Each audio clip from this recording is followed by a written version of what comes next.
Hi and welcome everyone to Roo Hammer's weekly NRL round review, where we take a look at the round 7 results and give our thoughts and opinions. Before we get started, I just want to invite you all to like and subscribe to the YouTube channel to show your support for the content that we create. Subscribing to the channel puts you in the draw to win some exclusive Roo Hammer merch, like we're rocking today. So click that subscribe button now. Rob, another good round of footy, I guess. Some interesting results. Let's jump in and have a look at these results, mate. Yeah, let's do this. Let's cast our attention back to Thursday night and the first game around 7 with the Dolphins hosting the Rabbitohs at Suncorp Stadium. And it was Rabbitohs 36. Graham with a double, Walker, Tass, Mitchell and Johnston tries. Mitchell 6 from 7 over the Dolphins 14. Ewan Aitken and Marshall King tries and Asako 3 from 3. And Rabbitohs coach Jason Demetrio drew first blood against longtime mentor Wayne Bennett in their first encounter against each other, as the Rabbits beat the Dolphins 36-14 at Suncorp Stadium. And it was 30 unanswered points in that second half that saw the Rabbitohs run out comfortable winners in the end, with a quick-fire tries to Campbell Graham and Cody Walker inside the opening 10 minutes off that second half. The Dolphins led 14-6 at halftime break, tries to Ewan Aitken and Jeremy Marshall King. And it could have been more, with try-scoring whiz Hamaso Tabuai-Fidow going close to scoring late in that half. As star fullback Latrell Mitchell, he was in the thick of the action for the Rabbits, scoring a try, setting up 2 line breaks and laying on a try assist, while his goal kicking proved an additional 12 points for his side. Despite the lopsided final score, it wasn't until the final 20 minutes that the Rabbitohs pulled away on the score sheet, and that was with the sin binning of Kenny Bromwich, leading up to the visitors scoring 3 tries in the space of 6 minutes, during which time the Dolphins did not touch the ball once. And the Rabbitohs' Cam Murray was placed on report, but he is free to play next round. And Keon Kolamatangi failed to finish the match due to an ankle injury, and he'll be assessed during the week. And I saw today he's going to be out for 6 to 8 weeks. Yes. So that's a big blow for him. Dolphins forward Kenny Bromwich will face a 1-match suspension with an early guilty plea. And South's Cam Murray, best on field, 159 run meters, 6 tackle breaks, and 34 tackles. Yeah, South's starting to come into a bit of form now, aren't they?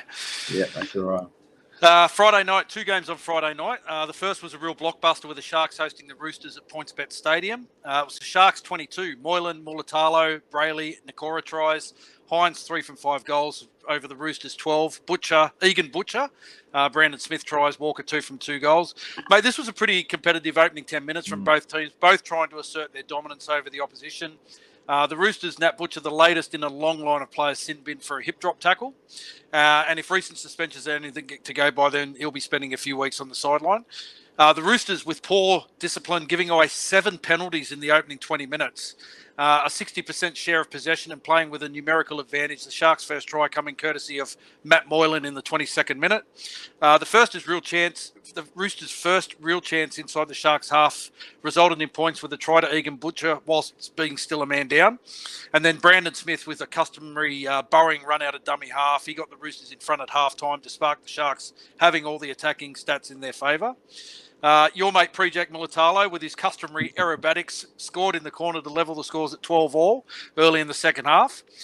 Both teams found weaknesses in the opposition defence to make plenty of metres in their sets, but neither team able to really capitalise and turn possession into points until Nicho Hines, the superstar of the moment, he gets through a break. He finds Brayley in support in the 70th minute for the Sharks to go a try ahead.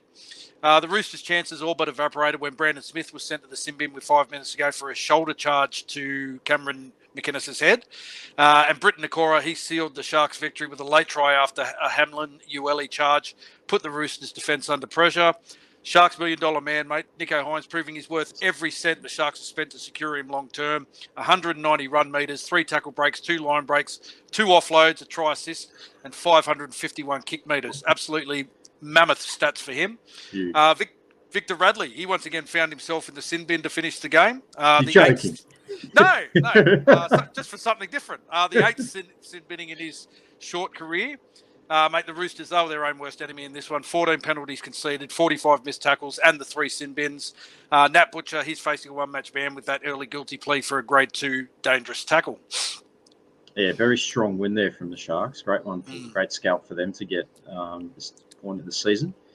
The second of the Friday night games was the Storm travelling to the Northern Peninsula to take on Seabold's heavily entrenched Sea Eagles at Four Pines Park. It was the Sea Eagles. Trbojevic and Croker tries. Daly Cherry Evans 5 from 6 for their 18 points. And the Storm 8 Warbrick tries and Pezzett 2 goals. And the Sea Eagles, they bounced back in a big way to overpower the Storm 18 points to 8 in a chaotic clash, it must be said, at Four Pines Park on Friday night in a drama-filled contest. It was reminiscent of the infamous Battle of Brookvale in 2011. 3 players were sin-binned and only 1 try was scored each for 74 minutes before Taniela Paseka and Lachlan Croker linked late to seal that win. A huge hit from Ola Kalatu and Josh Aloiae on Justin Olam set the tone for the evening in a response that that coach Anthony Seabold would have been pleased with. The immediate intensity turned around after last week's lackluster showing. Sea Eagles unbeaten at home, and they came out firing with an up-tempo style of play to set up an 8-0 lead before the Storm hit back through Will Warbrick on the right edge. Tom Trbojevic brushed aside questions surrounding his fitness in recent days to stretch out and out-sprint Cameron Munster, who was caught out of position at fullback to finish off a Daly Cherry Evans kick in the 12th minute. And then Turbo looked threatening throughout the first half, but then he was sent to a head injury assessment following heavy contact just before the break. The Sea Eagles' woes continued, though, shortly after when Ray Veiga was placed in the sin bin for a shoulder charge on Munster as he ran close to the line. And then a tense opening 20 minutes of the second half saw Tui Kamakamika sin-binned for a late tackle on Cherry Evans. And then a lazy shot from Justin Olam on Cherry Evans saw the PNG International next to be sin-binned. And Manly were denied 2 tries by the NRL bunker, with the Storm pulling off 2 massive defensive plays. And the Sea Eagles, they held on to a 4-point lead for most of that second half before extending through Lachlan Croker in the 73rd minute for a 12-point victory and a return to the top 8. And Raymond Tuimalu Veiga, apologies if I got that wrong, faces a 2-match ban with an early guilty plea for a grade 2 shoulder charge, a bit overzealous from the young fella. And Tui Kamakamika also facing a 2-match ban as well with an early guilty plea for the dangerous tackle. Tommy Turbo running for over 200 metres and Daly Cherry Evans responding to his critics with 141 run metres, 5 tackle breaks, 1 try assist and 495 kick metres. Yeah, Cherry Evans coming into form just in time for like when Origin selections will be coming through. He is the incumbent, and you can't really see anyone else getting that Queensland number 7 jersey. That has to be there, yeah. Has to be him. And that was a great win by Manly. Probably not expected, considering how many points they leaked last week. But yeah, great comeback from them. Mate, Super Saturday kicked off across the ditch with our One New Zealand Warriors at home for only the second time this season, up against the Cowboys at Mount Smart Stadium. And it was the Warriors 22. Fanua Blake, Kossi, Curran, Walker tries, Johnson 3 from 6 goals over the Cowboys 14. Tuolangi, Cotter, Holmes tries, and Holmes only 1 from 3 goals. Mate, the Warriors overcame a 57% possession stat against them to record their 5th win of the season and remain undefeated at Mount Smart for 2023. For the first time this season, the Warriors were able to score first, which was great. But errors and poor handling had them defending their line for a majority of the game yet again. The Cowboys, with 59 tackles inside the Warriors 20, had the better of the field position for a majority of the game, but were unable to turn that field position and possession into points. The Warriors, on the other hand, converted their limited opportunities into points for a scrappy yet well-deserved win. And we will talk more about this on Wednesday night. So tune in Wednesday night for our full game review in our weekly live show. Absolutely. Looking forward to getting stuck into that one. Yep. And then the second game of Super Saturday was the Knights up against the reigning premiers Penrith Panthers at McDonald Jones Stadium. And it was the Panthers 16 To'o and Salmon tries, Cleary 3 from 4 and 2 field goals. And against the Knights 15, Gamble, Enzel and Crossland tries, and Miller 1 from 4, and Gamble with a field goal. The Knights shocked the reigning premiers with a spirited performance in what ended up as a very fiery contest. Newcastle had 14 points to 6 at halftime with a gritty first half performance to put the pressure on a Penrith team that really had no answers to Newcastle's dominance. The Panthers lifted the intensity to fight back in the second half to level the scores at 14 apiece. A 30-metre field goal to Tyson Gamble put the Knights ahead before the cyborg, mate, the man with ice in his veins. He stepped up the level of scores with a field goal to send that game into Golden Point. And then a minute into Golden Point, the cyborg again stepped up, Cyberdyne Systems 101, to nail a 30-metre field goal for a win that Penrith never really looked like getting, or let's face it, deserved. The Newcastle Knights, they were gallant in defeat and earning the respect of so many and sending a message to the future rivals that they are anything but easy beats. A truly gritty performance from the Knights. And Penrith, with 58% possession, were well below their best, completing at only 65%, and uncharacteristic 14 errors and 30 missed tackles. Greg Marzu and Dom Young with massive games for the Knights. Marzu with 153 run meters and 8 tackle breaks really caused problems for that Panthers defence. And for the Panthers, I reckon Uncle Ivan should get out the clippers this week. Quick, go the Shears, boys. Quick. Mate, that was a ridiculous penalty, and I understand, it's been in the game for some time, but, mate, Tyson Frizzell had more jersey than hair, and it's not his fault that, Jerome Luai wears his hair out the way he does. That was a penalty that kind of turned the momentum of that game a little bit. Yeah, Penrith, mate, as you said, 58% possession, and they only win in Golden Point extra time. That's a really poor performance from Penrith. Great performance from the Knights. We saw how good they were when we played them last week, and they got home over the Warriors last week through just guts and determination and gritty play, and they've done it again this week to probably send a bit of a message to, as you said, to other teams within the comp. Our final game of Super Saturday was the Queensland Derby. The Titans taking on the Broncos at Seabus Super Stadium. The Broncos, 43. Ricky, Farnworth, Walsh, Arthurs, Capewell, Marm, Cobbo tries. Reynolds, 7 from 8 goals and a field goal over the Titans, 26. Cam Pereira, 2. Sami and Leeming tries. Boyd, Tanner Boyd, 5 from 5 goals. Mate, the Broncos were the dream draw, playing their first game away from Suncorp Stadium since round 1. How's that? Eh? How is that? Another Saturday night. Oh, the poor buggers. Yeah, they didn't get a prime time game again. I know. But it was the home team who drew first blood in this one with a try to Philip Sami in the opening 5 minutes.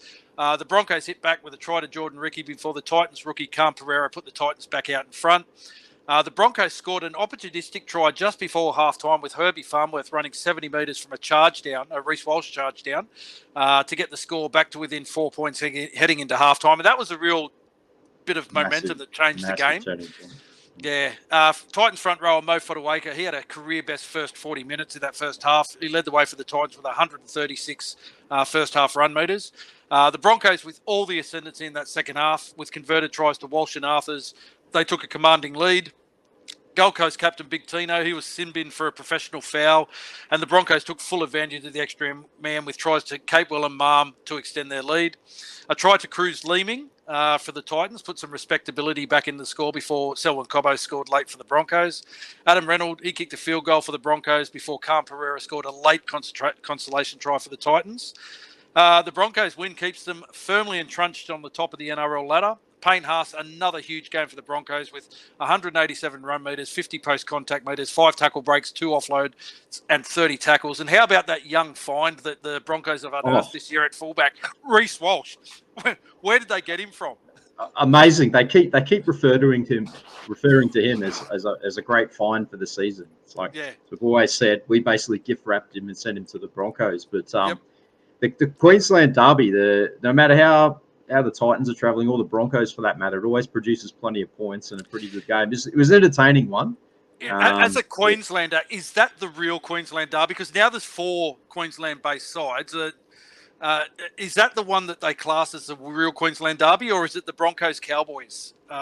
Or is it going to now be the Broncos-Dolphins because they're both Brisbane-based? To be honest with you, the Broncos-Dolphins game earlier this year surpassed any other Queensland Derby that we've had over the years. Really? Yeah. Like the excitement. What about the Cowboys grand final win over the Broncos? Yeah. Well, the people from Southeast Queensland don't like to talk about that one too much. But one of the great grand finals. Yeah. Of course. Yeah. Yeah, probably it probably has been more the Broncos than the Cowboys because it's produced probably the better games over the years, the more memorable games, as you said, the Yep. grand final. Broncos Titans has always sort of been like, yeah, it's a local derby, but it goes back to the Seagulls days, when that was the closest thing that they had to a Queensland derby, even though the Seagulls technically were in New South Wales. But Yep. topic for another day. the Broncos Dolphins is a true battle for Brisbane, isn't it? Oh yeah, absolutely. That was huge, and I think that will easily surpass the Broncos Titans rivalry and probably most likely the Broncos Cowboys as well. Yep. Yeah. Moving on to Sunday footy. Kicks off with Ricky's Raiders at home against Griffin's Dragons at GIO Stadium. And it was the Raiders 20. Chris Timoko and Young tries. Croker 4 from 4. It's the Dragons 14. Tautau Mongo with a double and Fagai tries and Lomax 1 from 4. Sunday footy finally returning to the 2 p.m. time slot. That 6:15 time slot was a real punish, especially if you were the team playing that. This game was, speaking of punishes, this game was a bit of a punish to watch, it must be said. The game initially was a bit of an arm wrestle with both teams unable to post points, despite both having scoring opportunities. Defense of both teams was well and truly on display, both teams having repeat sets inside the opposition 20-metre line for periods of that first half. Then the Raiders, with a substantial 65% possession, failed to use the huge possession stat in their favour, completing it below 70%. What was a pretty dour first half, the Dragons were able to score in the 39th minute through a Tautau Moga for the first points of the game, despite only 33% possession and less than 70% completions. That was awful. And the Raiders, yes. The Raiders were the first points of their day. Try through Seb Chris early in the second half before Raiders winger Nick Kotrich sin bin for a professional foul. The Dragons take advantage of the extra man scoring through Matt Fagai on the edge, and that Kotrich would have been defending to tie the scores at 8-8. Matt Tomoko with a try 15 minutes out from full time gets the Raiders ahead 14-10, and then a one-on-one strip by Hudson Young on Zane Musgrove 10 minutes later. Young showing good toe to run 80 metres to score and put the Raiders out to a 10-point lead. But then an intercept try late in the half to Tautau Moga gave the Dragons a chance with a few minutes remaining, but the Raiders held on to record their third win of the season. It was a punishing game to watch. It was an absolute punish. You'll have 40 minutes of your life back first half. Mate, I was watching it and I was thinking, why am I even watching this? It was garbage. Mate, the final game to wrap up round 7 was the Eels taking on the injury-ravaged Bulldogs at CommBank Stadium. And it was the Eels 30, Sevo 2, Penasini, Moses, Campbell-Gillard tries, Moses 5 from 6 goals. Over the Bulldogs 4, Paul Alamotti, their lone try scorer, Burton, none unsuccessful with his goal attempt. Mate, the Bulldogs were dealt a really cruel blow early in the week with Viliami Kikau ruled out for 8 weeks with that torn pec. For the Eels, they lost Josh Hodgson before kickoff with young Brendan Hands moving into that starting 13. And for the second week in a row, the Bulldogs dealt a cruel injury early in the contest. This time it was Jacob Kiraz with an MCL injury, fresh on the heels of last week's injury to the fastest man on the planet, Josh Adokar. Mate, the Eels with a huge 70% possession stat and 20 tackles inside the Bulldogs 20-metre in their favour in the opening 15 minutes, but they were unable to convert any of that into field position into points. Parramatta finally converting possession into points with a power run from Will Penasini running over Hayes Perham to score the opening try of the game in the 23rd minute. Tries to Sevo and Moses within a minute of each other had the Eels out to a commanding 16-0 lead. The Bulldogs were first to score in the second half, and they needed to be, with Bulldogs junior Paul Alamotti getting his first NRL try from a Matt Burton kick. And then the Bulldogs, with a good period of possession, are unable to score any points. And then RCG, Regal Campbell-Gillard with a try under the post for the Eels, puts the Eels back out to an 18-point lead. Micah Sevo gets his second try in the final minutes of the match. It's his third try double of the season and his 9th try, putting him at the top of the 2023 try scorers list. Will Penasini, one of the Eels' best, with 158 run metres, 35 post-contact metres, 3 tackle breaks, 2 line breaks, 1 try and 1 try assist. A lot of people don't realise that Penasini was actually a schoolmate of Joseph Swa'ali'i. He doesn't get all the hype and fanfare that Swa'ali'i gets because Swa'ali'i's at the Roosters, obviously. But Will Penasini, a real player of the future. And to finish off the round, the West Tigers, they got their first 2 points of the season. against the bye. So congratulations to Tigers supporters. Yep. I believe that when it's a golden point as well. Mate, do you want to tell us how the ladder looks at the moment? Absolutely. After 7 rounds, the Broncos still sit atop of the NRL ladder on 12 points from their 6 wins. The Panthers, they've moved into second place on points differential, and the Warriors in third. Both teams on 10 competition points. Manly moved back into the top 4, courtesy of the odd point on the 9 competition points. The Rabbits move into 5th, the Sharks in 6th, and the Storm in 7th, all on 8 competition points with a positive points differential. And the Dolphins round out the top 8 also on 8 competition points, but with a negative points differential. The Roosters' loss drops them out of the top 8 and into 9th position, as with the Titans in 10th. Both teams are also on 8 competition points. The Knights are 11th with 7 competition points. The Eels, with their 3rd win of the season, move into 12th. The Dragons in 13th. The Raiders in 14th and the Bulldogs in 15th. All 4 teams on 6 competition points. And the underperforming Cowboys, they are in 16th position on 4 competition points. And the Tigers get off their duck, just their first competition points from the bye, but they remain in 17th and last on the table. Tigers are a basket case, so I'm surprised they gave them 2 points for that bye. And the Warriors, mate, we climbed back into the top 4. Again, we say it every week, but we really didn't expect that prior to round 1. But, the Warriors are flying high. Some tough games coming up for us over the next 3 weeks, mate. So hoping we can stay in and around that top 4, top 8 over the coming weeks. All right, don't forget, this coming Wednesday, we'll be doing our full review of the Warriors' win over the Cowboys in our live show. That'll be at 7:30 p.m. Australian Eastern Standard Time, 9:30 p.m. New Zealand Standard Time. And please, if you're a fan of our content, and make sure you like and subscribe to the YouTube channel so you don't miss any of our stream content. Other ways to show your support is to subscribe to our Patreon program. The links will be in the video description, or head to our Redbubble store and grab yourself some exclusive Roo Hammer merchandise with plenty of designs honouring past legends of our club, current stars, as well as some great novelty prints reliving some memorable moments in club history. The link to the store will also be in the description below. Well, that's it for the video, and we will see you all on Wednesday night. Thanks, guys. Catch you then.